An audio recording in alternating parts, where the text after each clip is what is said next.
สวัสดีครับทุกคนยินดีต้อนรับเข้าสู่พื้นที่เซฟโซนทางคิดของเรา2คนนะครับวันนี้ผมอยากชวนทุกคนมานั่งคุยกันสบายๆในเรื่องที่หลายคนอาจจะเคยเจอหรือบางทีตัวคุณเองนั่นแหละที่เป็นแบบนี้ใช่ค่ะสวัสดีทุกคนด้วยนะคะฟ้าเชื่อว่าหลายคนต้องเคยเจอสถานการณ์แบบนี้แน่นอนเวลาที่เราไปเข้าสังคมไปเจอเพื่อนใหม่หรือแม้แต่คนในที่ทำงานมักจะมีคนประเภทหนึ่งค่ะที่เวลาคุยกันเขาแทบจะไม่ยอมเล่าเรื่องของตัวเองก่อนเลยแต่เขาจะชอบฟังชอบถามแล้วก็ปล่อยให้เราเป็นฝ่ายพูดอยู่ฝ่ายเดียวจนบางทีเราก็แอบคิดในใจนะคะว่าเอ๊ะเขาเป็นคนลึกลับจังหรือเขาไม่อยากสนิทกับเราหรือเปล่านะเป็นมุมมองที่คนส่วนใหญ่คิดกันครับน้องฟ้าคนมักจะมองว่าคนที่เงียบไม่ค่อยเปิดเผยเรื่องตัวเองก่อนเป็นคนเข้าถึงยากเย็นชาหรือบางคนอาจจะมองไปถึงขั้นว่าเขาไม่มีมนุษยสัมพันธ์แต่ในทางจิตวิทยาด้านมืดและจิตวิทยาพฤติกรรมมนุษย์แล้วพฤติกรรมนี้ไม่ได้แปลว่าเขาอ่อนแอหรือเข้าสังคมไม่เป็นเลยครับในทางตรงกันข้ามการที่ไม่เล่าเรื่องตัวเองก่อนมันคือศิลปะในการคุมอำนาจเงียบ5อย่างที่ทรงพลังมากๆและในวันนี้เราจะมาถอดรหัสกันว่าจุดแข็งที่ซ่อนอยู่ภายใต้ความเงียบนี้มันทำงานอย่างไรครับโหฟังแค่อินโทรก็รู้สึกตื่นเต้นแล้วค่ะพี่นนท์เพราะฟ้าเองก็เคยแอบตัดสินคนแบบนี้ไปเหมือนกันวันนี้เราจะได้มาเปิดมุมมองใหม่กันแล้วมาดูกันค่ะว่า5วิธีในการคุมอำนาจที่ว่านี้มีอะไรบ้างเริ่มจากข้อแรกเลยใช่ไหมคะพี่นนท์ใช่ครับน้องฟ้า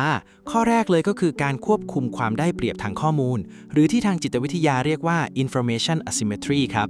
ในความสัมพันธ์หรือการสนทนาทุกรูปแบบข้อมูลคือสิ่งที่มีมูลค่ามากที่สุดคนที่ไม่ยอมเล่าเรื่องตัวเองก่อนแต่เลือกที่จะถามและฟังอย่างตั้งใจ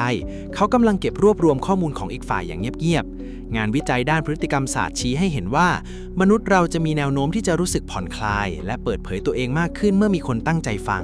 พออีกฝ่ายเล่าเรื่องตัวเองออกมาเรื่อยๆคนที่เงียบก็จะรู้ทั้งจุดอ่อนจุดแข็งทัศนคติและสิ่งที่อีกฝ่ายให้คุณค่าโดยที่ตัวเองยังไม่ได้สูญเสียข้อมูลอะไรไปเลยอ๋อถ้ายกตัวอย่างง่ายๆเหมือนเวลาเราไปสัมภาษณ์งานหรือไปเดทแรกใช่ไหมคะถ้าเราพูดพร่ำเพรื่อเรื่องตัวเองไปหมดแต่อีกฝ่ายนั่งฟังเงียบๆแล้วคอยถามคำถามที่ตรงจุดเขาก็จะจับทางเราได้หมดเลยว่าเราเป็นคนยังไงชอบอะไรไม่ชอบอะไรแต่เรากลับไม่รู้อะไรเกี่ยวกับเขาเลยถูกต้องเลยครับน้องฟ้า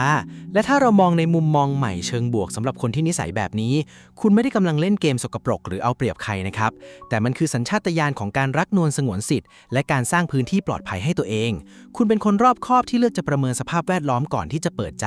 ซึ่งนั่นเป็นสิ่งที่ดีมากในการปกป้องตัวเองในสังคมปัจจุบันครับฟังดูเป็นจุดแข็งที่ฉลาดมากๆเลยค่ะพี่นนท์แล้วข้อที่2ล่ะคะการไม่พูดก่อนช่วยคุมอำนาจในแง่ไหนอีกบ้างคะข้อที่2คือการกำหนดทิศทางและจังหวะของบทสนทนาครับ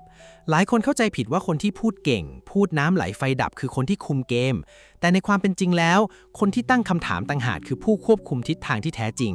ทางจิตวิทยาพบว่าการที่เรานิ่งและรอให้อีกฝ่ายพูดก่อนทำให้เราสามารถเลือกได้ว่าจะพาบทสนทนานี้ไปในทิศทางไหนเราสามารถขยายความในเรื่องที่อยากรู้หรือเบรกเรื่องที่ไม่พึงประสงค์ได้ง่ายๆแค่เปลี่ยนคำถามนึกภาพออกเลยค่ะพี่นนท์เหมือนเวลาที่เราคุยกับผู้ใหญ่หรือหัวหน้างานบางคนที่เขาไม่ได้พูดเยอะเลยนะแต่อยู่ๆเขายิงคำถามมาคำเดียวบทสนทนาก็เปลี่ยนทิศทางทันทีหรือเวลาเพื่อนในกลุ่มดราม่ากันคนที่เงียบแล้วคอยถามประโยคเด็ดๆจะเป็นคนที่ทำให้ทุกคนหันมาฟังได้เสมอเลยค่ะแม่นยำมากครับน้องฟ้าสำหรับใครที่รู้สึกว่าตัวเองเป็นคนพูดไม่เก่งแต่ชอบตั้งคำถามและฟังคนอื่นจงภูมิใจเถอะครับว่าคุณกำลังทำหน้าที่เป็นผู้กำกับบทสนทนาคุณมีทักษะในการนำทางความสัมพันธ์ให้อยู่ในจุดที่เหมาะสมไม่ปล่อยให้มันไหลไปเรื่อยเปื่อยอย่างไรทิศทางนั่นคือพลังของการเป็นผู้นำที่ซ่อนรูปครับว้าวเปลี่ยนจากความอึดอัดให้กลายเป็นพลังนำทางที่นุ่มนวลได้ดีมากๆเลยค่ะมาถึงข้อที่3กันบ้างค่ะพี่นนท์น่าสนใจขึ้นเรื่อยๆแล้วค่ะข้อที่3นี้เป็นเรื่องของเสน่ห์ครับมันคือการใช้จิตวิทยาความขาดแคลนเพื่อสร้างมูลค่าหรือที่ scarcity effect ในทางจิตวิทยาสิ่งอะไรก็ตามที่มีอยู่อย่างจำกัดและเข้าถึงยากสิ่งนั้นจะมีมูลค่าสูงเสมอมนุษย์เรามีความอยากรู้อยากเห็นเป็นทุนเดิมครับพอเราเจอคนที่เข้าสังคมแต่ไม่ค่อยเล่าเรื่องตัวเองไม่พรีเซนต์ตัวเองในทันทีมันจะเกิดแรงดึงดูดทางจิตวิทยาที่ทำให้อีกฝ่ายรู้สึกว่าคนคนนี้มีความลับอะไรซ่อนอยู่หรือเปล่านะน่าค้นหาจังและเมื่อไหร่ก็ตามที่คนคนนี้ยอมเอ่ยปากเล่าเรื่องของตัวเองออกมาแม้เพียงเล็กน้อยคำพูดของเขาจะมีน้ำหนักและมีคนตั้งใจฟังมากกว่าปกติหลายเท่าเลยครับข้อนี้ฟ้าเห็นภาพชัดมากๆเลยค่ะพี่นนท์เหมือนเพื่อนบางคนที่นานๆทีจะพูดเรื่องส่วนตัวหรือนานๆทีจะยอมเล่าว่าตัวเองไปทำอะไรมาพอเขาเริ่มเล่าทีไรนะทุกคนในโต๊ะอาหารคือจะเงียบกริบแล้วหันไปฟังแบบตั้งใจสุดๆผิดกับคนที่เล่าเรื่องตัวเองทุกวันจนคนอื่นเริ่มรู้สึกชินชาแล้วก็ไม่ได้ตื่นเต้นอะไรแล้วค่ะใช่เลยครับเพ ราะฉะนั้นถ้าคุณเป็นคนแบบนี้อย่าเพิ่งรู้สึกว่าตัวเองเป็นคนน่าเบื่อหรือเข้ากับใครไม่ได้นะครับความเป็นคนลึกลับและน่าค้นหาของคุณมันคือเสน่ห์ตามธรรมชาติที่หาได้ยากในยุคที่ทุกคนต่างเรียกร้องความสนใจบนโลกโซเชียลการที่คุณเลือกจะเก็บเรื่องราวของคุณไว้เล่าให้กับคนที่คู่ควรในเวลาที่หัวใจของคุณรู้สึกปลอดภัยจริงๆมันทำให้ตัวตนของคุณดูพรีเมียมและน่าเกรงขามขึ้นมาทันทีครับ ฟังแล้วรู้สึกใจฟูแทนคนที่มีบุคลิกแบบนี้เลยค่ะแล้วข้อที่ 4ล่ะคะพี่นนท์การคุมอำนาจแบบเงียบๆนี้ส่งผลอย่างไรอีกบ้างคะ ข้อที่ 4 นี้คือการเป็นผู้ประเมินสถานการณ์อย่างปลอดภัยหรือ active observation ครับงานวิจัยชี้ให้เห็นว่าคนที่เลือกจะนิ่งและสังเกตการณ์ก่อนในสภาพแวดล้อมใหม่ๆจะมีความฉลาดทางอารมณ์และมีความผิดพลาดในการสื่อสารน้อยกว่าคนทั่วไปมากการที่คุณไม่เล่าเรื่องตัวเองก่อนทำให้คุณมีเวลาเหลือเฟือในการสังเกตภาษากายน้ำเสียงและปฏิกิริยาของคนรอบข้างคุณจะรู้ทันทีว่าคนไหนน่าไว้ใจ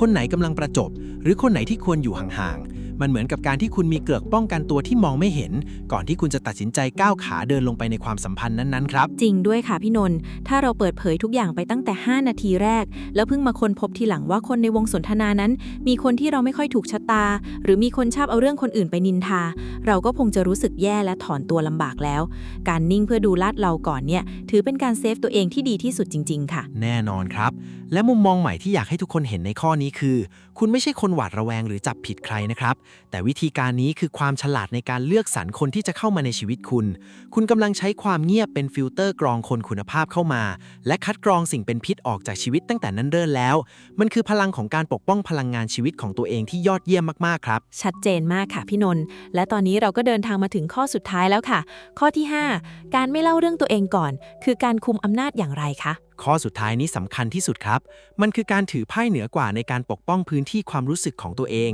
หรือที่ผมเรียกว่าการเป็น boundary master ครับในโลกของจิตวิทยาด้านมืดการรู้เรื่องราวในอดีตบาดแผล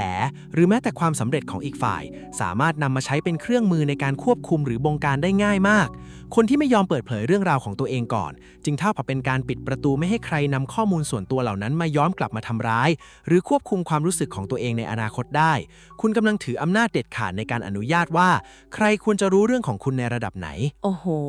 ข้อนี้ลึกซึ้งและจริงมากเลยค่ะพี่นนท์บางครั้งเราไว้ใจเล่าเรื่องปมในใจของเราไปให้คนอื่นฟังเร็วเกินไปเพียงเพราะอยากสนิทกับเขาไวๆแต่สุดท้ายเรื่องนั้นก็กลายเป็นอาวุธที่เขานำมาล้อเลียนหรือกดดันเราในภายหลังการรักษาระยะห่างตรงนี้ไว้ก่อนจึงเป็นการให้เกียรติและปกป้องศักดิ์ศรีของตัวเองอย่างแท้จริงเลยค่ะใช่ครับและถ้าคุณเป็นคนแบบนี้ไม่ได้หมายความว่าคุณเป็นคนปิดกั้นตัวเองจากโลกภายนอกนะครับแต่มันคือการแสดงออกถึงความเคารพตัวเองในระดับสูงสุดคุณรู้ว่าคุณค่าของคุณไม่ได้ขึ้นอยู่กับการยอมรับจากคนอื่นผ่านเรื่องราวของคุณและคุณมีสิทธิ์เต็มที่ในการเลือกเปิดเผยตัวตนในเวลาที่หัวใจของคุณรู้สึกปลอดภัยจริงๆครับโห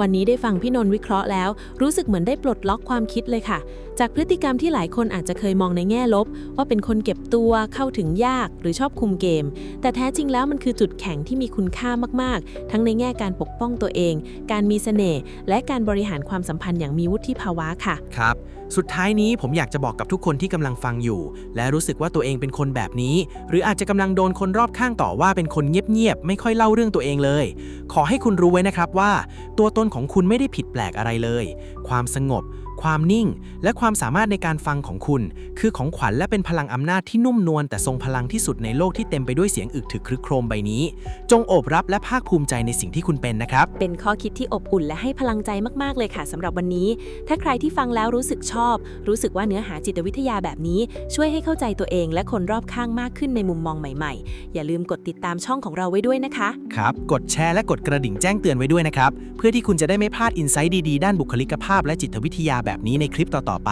แล้วพบกันใหม่ในตอนหน้าสำหรับวันนี้สวัสดีครับสวัสดีค่ะ